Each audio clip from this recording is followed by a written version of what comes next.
नवाजता है जो सबको वो दिल नवाज है तू, नियाजमंद है सब और बेनियाज है तू। जमाने भर के बनाता है सारे बिगड़े काम, करीम सारे जमाने का कारसाज है तू।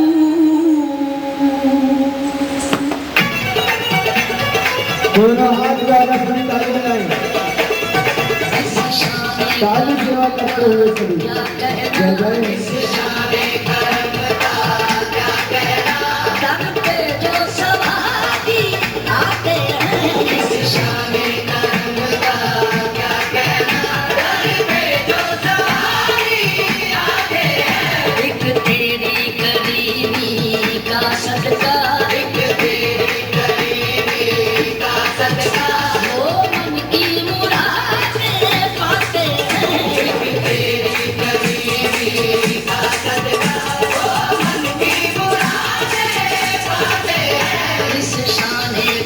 शाने करम का क्या कहना है,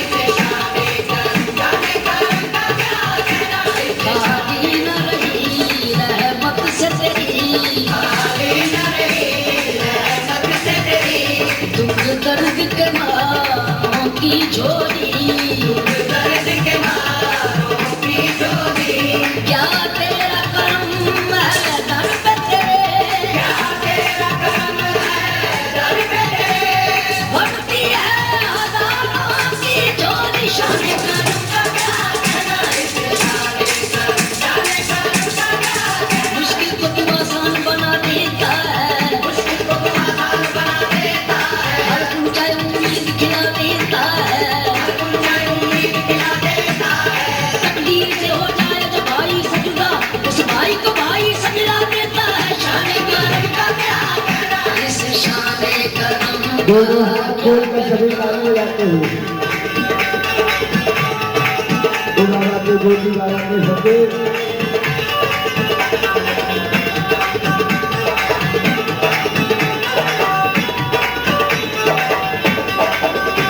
दिन रात है मंगता का बेड़ा, बाबा गा गा गा गा गा सा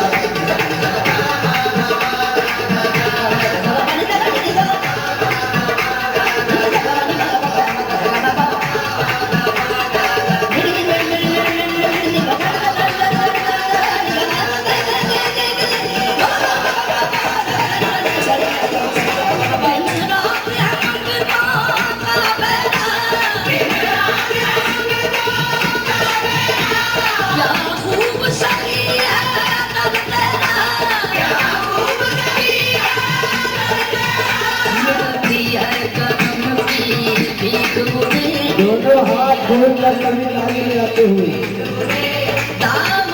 बहुत ही सुंदर सादृश्य सीढ़ी से लेकर आपके हाथों के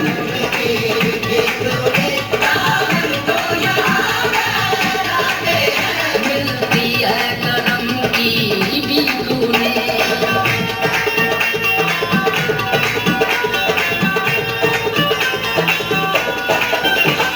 इस दर की सगावत क्या कहिए, इस दर की सगावत क्या कहिए,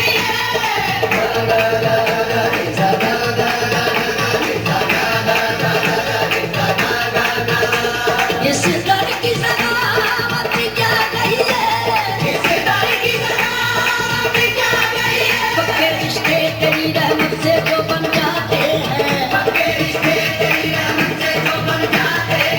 कच्चे धागे से बंधे लोग चले आते हैं, तू मिला देता है बिछड़े हुए इंसानों को,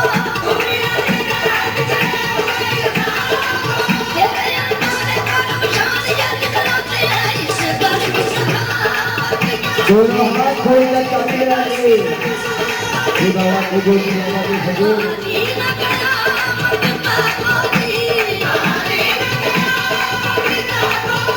वो तारियां जो आते हैं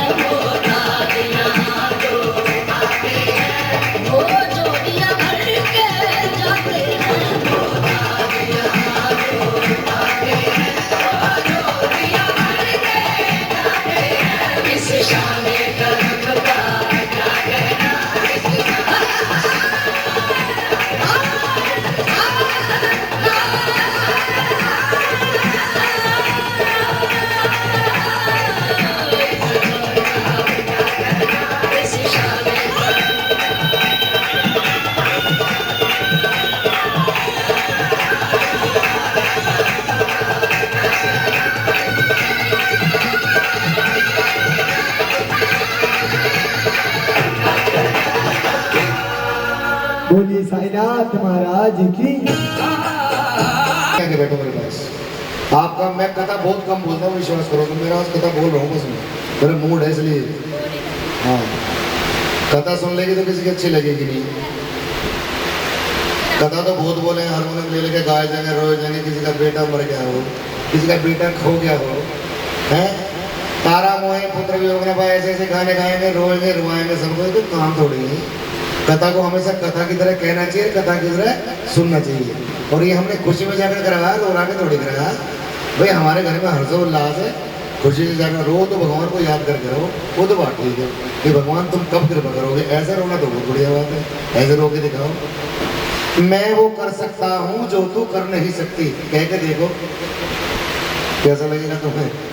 मैं वो कर सकता हूँ जो तू कर नहीं सकती, मैं मर सकता हूँ तू मर नहीं सकती। बात बढ़िया ये आंख भर आती है हमारी माँ, ये तो बात कह रहा हूँ। आंख भर आती है हमारी जब याद आती है तुम्हारी। तो रो तो भगवान की याद, भगवान को याद करके रो तो रोना अच्छा लगता है। प्रभु बोले तू क्यों रो रहा है कि प्रभु मैं मृत्यु लोक में नहीं जाना चाहता हूँ, वहां मोहमाया के चक्कर पड़ जाऊंगा, आपका नाम लेना भूल जाऊंगा, मैं वहीं नहीं जाऊंगा। ऐसे में सभी देवता इकट्ठे हो गए। ऐसे में जल्दी तब बोल उठे कि प्रभु क्या बात है, किस बात का हलचल हो रही है। कहने लगे भाई देखो, ये कहता है कि मैं मृत्यु लोक में नहीं जाऊंगा, वहां मोहमाया के चक्कर पड़ जाऊंगा और आपका नाम लेना भूल जाऊंगा। तो जल देवता ने बोला प्रभु ये कौन सी बड़ी बात है, मैं आपको एक उपाय बताऊं कि क्या कि मैं इसको आप भी किया करती थी, तो ज्येष्ठ के महीने में आती है निर्जला काशी, समझती बड़ी बूढ़ी रहती है। अरे आप बंद कर दे रहे मामा, तो कहा डोला लिया अब बुढ़िया के आंख पर लग रही हिल जाए नीचे को कर ले आप।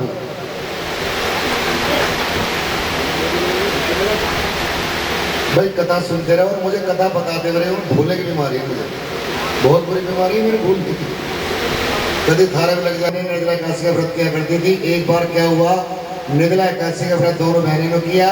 शाम के समय नंदा सुनंदा से बोली बहन तुम बाजार जाओ और ऐसा फलहार लेकर के आओ जिसमें अन्न ना हो, जिसमें अन्न ना हो। बहन की आज्ञा से सुबह से शाम हो गई थी, वो बाजार जाती है। देखिए व्रत किया है तो उसका पूर्ण करो। ऐसा फलाहार लेने की कोशिश में है कि जिसमें अन्न न हो। रास्ते में जा रही शरबत बिक रहा है कहीं ना, उसके मन में आया मैं क्यों ना शरबत पी लूं। ठंडा ठंडा पानी बिक रहा था, भैया क्यों ना पानी पी लूं। कहीं पुलाव बिक रहा था, कहीं कुछ पेड़े बिक रहे थे। उसके मन में ऐसे ही मन में उसके विचार आने लगे। माना अगर आपने व्रत कर लिया है किसी देवता का, अगर आपके मन में जरा सा भी विचार आता है कि घर में तो पकौड़े बन रहे खा लो, तो उसको तुरंत खोल लीजिए, नहीं तो ऐसी सजा मिलती है जैसे उस लड़की को मिलने वाली। ध्यान से सुनिए, उसके मन में विचार था, विचार आया कि भैया ये खा लूं वो खा लूं। एक दुकानदार के पास गई, वो पंखा लेके मक्खियां उड़ा रहा था। और क्या बेच रहा था, वो हाड़ मांस, और उसके ऊपर क्या लगा हुआ था, चांदी का वर्क लगा हुआ था। कहने लगी जाके भैया जो तुम ये बेच रहे हो बड़े सुंदर दिखाई देता है जो तुम बेच रहे हो, इसमें कि अन्न तो नहीं है। कहने लगी बहन जी इसमें तो अन्न है ही नहीं। तो कहने लगी इसे 2 जगह पैक करके दे दो। उन्होंने वो हाड़ मास का प्रसाद दो जगह पैक करवाया और लेके चल दी। रास्ते में एक पेड़ के नीचे नल लगा हुआ था। सुबह से रात हो गई थी, भूखी प्यासी थी। उसने अपना पैकेट खोला, खा लिया, जल पी के अपनी बहन के पास चली गई। कहने लगी बहन मैंने अपना व्रत खोल लिया है, मुझे भूख प्यास लगी थी, मैं निहाल थी, आप अपने व्रत को खोल लीजिए, लीजिए मैं प्रसाद ले आई हूँ। कहने लगी, सोचने लगी चलो कोई बात नहीं, मेरी छोटी बहन है, माँ माफ करेगी, कोई बात नहीं, बच्चा है। लेकिन जैसे उसने पैकेट लिया और पैकेट को जैसे खोला है, देखती रह गई। अरे मैंने तुझसे कहा था कि तू ऐसा फलाहार लेकर के आना जिसमें अन्न न हो, और तू इसी से तूने व्रत खोला है, इसी से तूने व्रत खोला है। जा मैं तुझे और क्या कहूँ, उससे पता कौन खाता है, इसे खाते हैं छिपकली। कौन खाती है, हाड़ मास, छिपकली तो खाती है। कहने लगी जा तुझे और मैं क्या कहूँ, बस इतना तुझे बताती हूँ, तू बने छिपकली, अगले जन्म ये श्राप तुझे मैं देती हूँ। ऐसा श्राप दिया नंदा ने कि जा अगले जन्म में तू छिपकली बनेगी।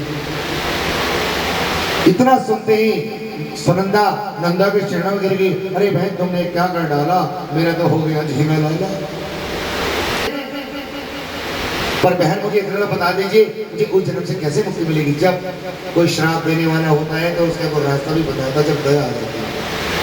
अब दया जैसे नंदा को उस पे आई, जब गिड़गिड़ाने लगी, थरथराने लगी, हाथ जोड़ के प्रार्थना करने लगी, उसने कहा जिस दिन तू दूसरों के प्राण बचाने के लिए, जिस दिन तू दूसरों के प्राण बचाने के लिए अपने प्राण गंवा देगी, उस दिन तो उस जन्म से मुक्ति मिल जाएगी। ठीक है, इस जन्म की भी कथा समाप्त हुई। अब जन्म तीसरा आया। पहले जन्म में कौन थी? नरवसी और उर्वशी अप्सरा। ध्यान से सुन लीजिए, नरवसी और उर्वशी अप्सरा। दूसरे जन्म में नंदा और सुनंदा। अब तीसरा जन्म दिखाया। तीसरे जन्म में एक घोष ऋषि थे, घोष ना किया अगर, अरे तू जली तो तेरा इसने झूठा किया था, तूने उसको लहूलुहान कर दिया तो दूसरा जल नहीं बढ़ सकता था। चल मैं तुझे अपने आश्रम से निकालता हूँ, आज के बाद तू मेरे आश्रम में नहीं रहेगा। दुर्वासा चल बाहर हो जा तू मेरे आश्रम से। घोष ऋषि ने दुर्वासा ऋषि को क्रोध में अपने आश्रम से बाहर निकाल दिया। समझ में तो आ रही है ना? वाइब्रेशन से इसलिए बोलता हूँ कथा के ताकि आपके अंदर जाए। दुर्वासा ऋषि ने अपनी योग माया से अपना एक बड़े से पक्षी का रूप बनाया, मरे हुए सर्प को, जहरीले सर्प को अपनी चोंच में दबाया और ऊपर वो फ्लाइंग करने लगा, उड़ने लगा और वहीं पर पहुंच गया जहां पर खीर बन रही थी। सोच रहे हैं दुर्वासा ऋषि कि किसी तरह से सेवक यहाँ से हटे, जैसे हटे मैं इस खीर में जहरीले सर्प को गिराऊं और जो भी इस खीर को खाए सांप के फैलाए जहर से परंतु मारा जाए। मैं देखूंगा गुरुजी कैसे करेंगे। उन्होंने ऐसा विचार कर लिया। अचानक सेवक की लकड़ियां खत्म हो जाती, खीर की कढ़ाई में जहरीले सर्प को गिरा दिया। जिस समय दुर्वासा ऋषि पक्षी के रूप में उस जहरीले सर्प को गिरा रहे थे, उस समय एक छोटी सी छिपकली दीवार पे देख रही थी, दीवार पे चिपकी हुई थी। वो कौन थी वो आपको बताना। चावल की कच्चे पत्ते, हाँ तैयारी करने में सोचा छिपकली ने गुरुजी हैं, सबका भला करते हैं, मेरा भी भला होगा अगर मैं इनके सामने इस कढ़ाई में पूछ जाती हूँ तो आज गुरुजी मुझे आशीर्वाद देंगे, मेरा भी भला, इस मुक्ति मुझे जन्म से मिल जाएगी। ऐसा विचार छिपकली ने सोचा है मन में।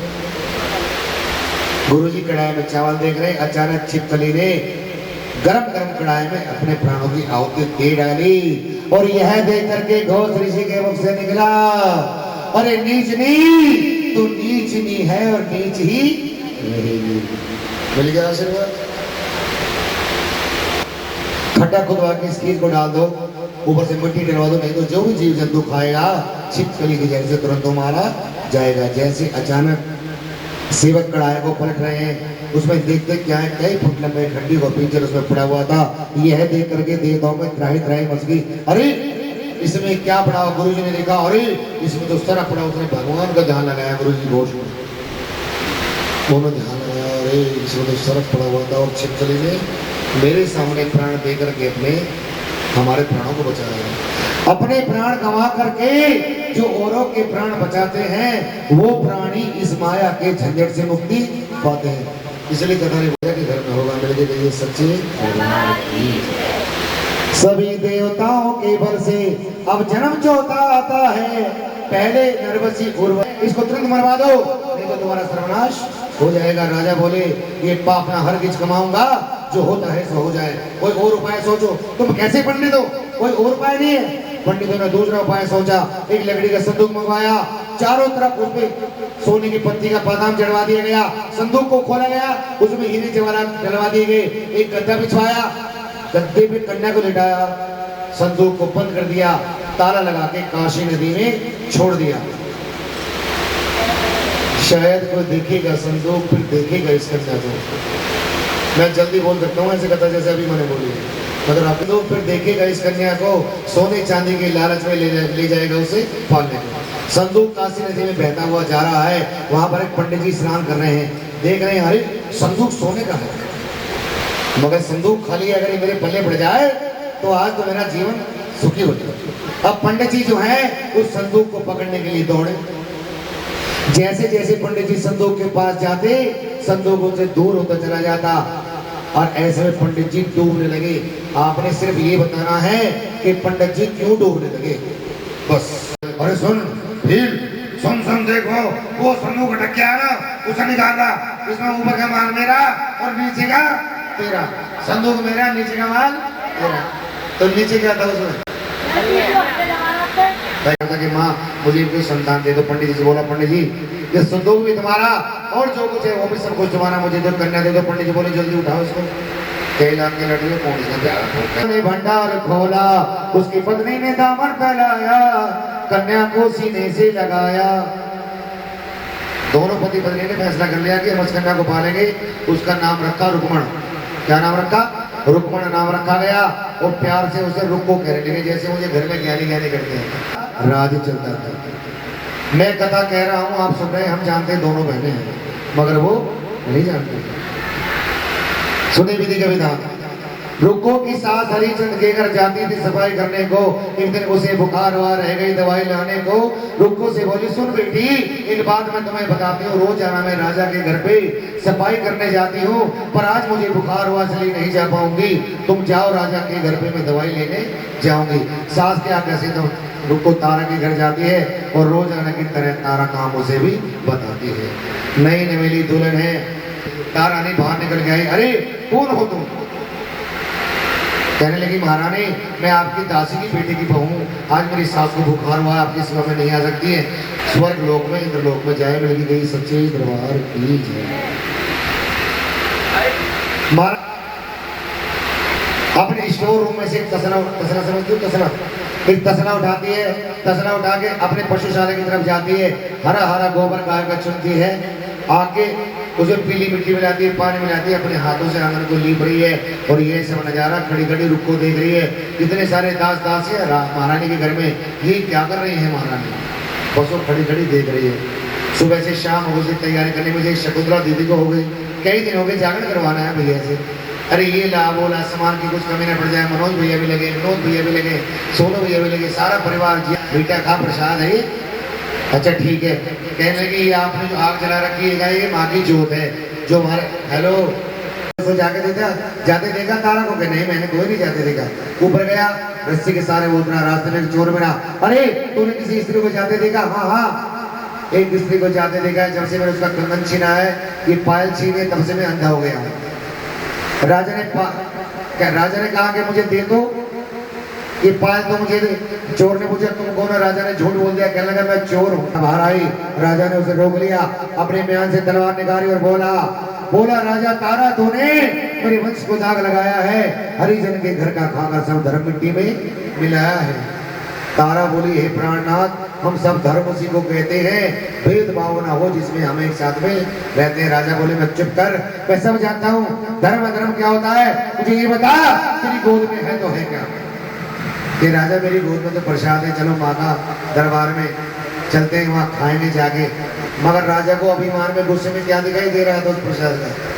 मन माँ को किया था यार, तारा की गोद में बदल गया, बन गया पंचमेवा का प्रसाद। तभी से पंचमेवा का प्रसाद जागरण में बांटा जाता है। जो आपको मिल गया होगा, किसी को नहीं मिला है तो दीदी से आप ले लेना। मिल गई दीदी सच्चे दरबार की। एक एक बात समझ में आ रही है मेरी। जो प्यारा था वही है, उसे मैं घोड़ों को मंगवाया, शीश काट के दरवाजा अलग अलग कर दिया। टुकड़े करते करते राजा के आंख से आंसू गिर जाते हैं और यह देख करके मारे तारा तुरंत धमकी, राजा तुम्हारी भेंट बेकार होगी, अब तुम्हारी जादू समझ में नहीं आएगा। एक तो आपने घोड़े को बच्चे को काटा, ऊपर से रोके दिखा रहे हो। और इतना सुन करके राजा क्रोध हो गया, अरे ये मेरी बेटी जैसे था, मैं बिल्कुल बेटी जैसे था मेरे घोड़ा, तू कहती है मेरे ये घोड़े का बच्चा था? कि राजा आपका बेटा तो नहीं था, और क्या तुम मेरे बेटे को मरवाना चाहती है? कि हाँ राजा, अगर तुम अपने बेटे की भेंट चढ़ाओ तो जानू तभी जादू समझ में आएगा, तुम मुझे जीत है। ऐसा कहा और राजा आंख से आंसू गिर गया ना, तो जादू समझ में नहीं आएगा। यहाँ अटका लेती बार बार उसको। राजा ने ऐसा वार किया अपने बेटे का।